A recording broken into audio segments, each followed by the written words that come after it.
Hello, have you ever heard this line?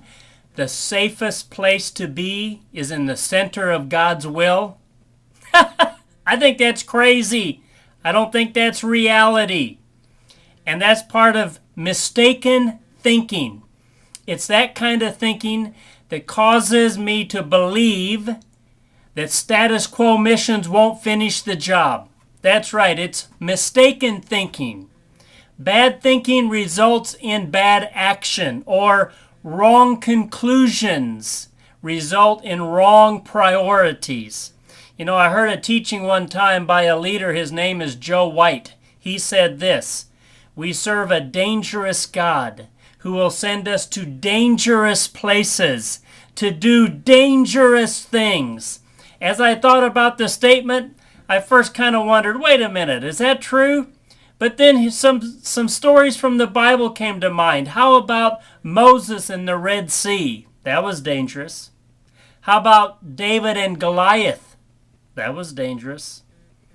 How about Daniel and the lion's den? Yeah, that's dangerous.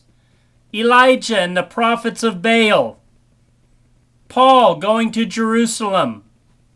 I could go on and on. All kinds of examples in scriptures of what it's like to follow God. It can be dangerous. What's our response supposed to be to this? I believe we should live and embrace a life of risk. By risk, I think of it this way. R is recklessly abandoned to the purposes of God. What a way to live. Man, when I know what the purpose of God is for me, I will do it without a compromising or inflated concern for my own well-being. Comforts are not factored in because I need to be surrendered to the purposes of God. Period.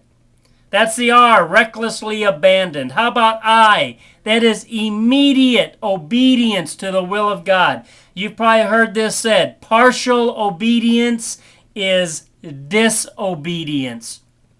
A life of risks includes doing what God desires, when He leads, as He directs, because He is Lord. Amen. Obedience can be risky because the Lord is more concerned for His glory than He is for our comfort. Okay, the S, severe dependence on God. We live desperate for God's provision, for His power, and for His protection. Loren Cunningham, the founder of Youth with a Mission, said this one time: we purposely should put ourselves in a place where if God doesn't show up, we are in big trouble. That's a life of risk. The last letter of risk, K. How about we live a kamikaze style of life instead of the kumbaya? You know, sitting around singing, "Kumbaya, my Lord, kumbaya." That's boring. No thanks. You know, I think the kumbaya, that implies staying in a place of comfort, or a place that we can control, or a place of convenience. But instead, we're supposed to leave those places and go to maybe places of discomfort, maybe places of difficulty, places of darkness, definitely places that we cannot control.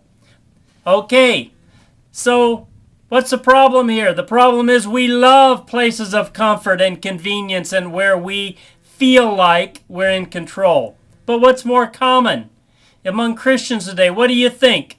How about with students? What's more common? College or Calcutta? Malls or Morocco? Bible clubs or Bangladesh? We'd much rather stay in places of comfort. But I think the call of God is to go, to take risk, get out of the places of comfort and convenience, and go for it. Here's a question for you today. Are you willing to risk it all for the glory of God? Yes.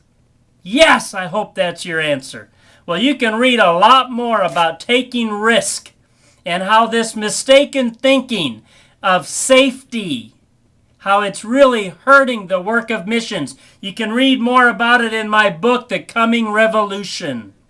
Check it out at www.go1040.com. That's GOTO1040.com. I hope you'll get your copy today and go for it.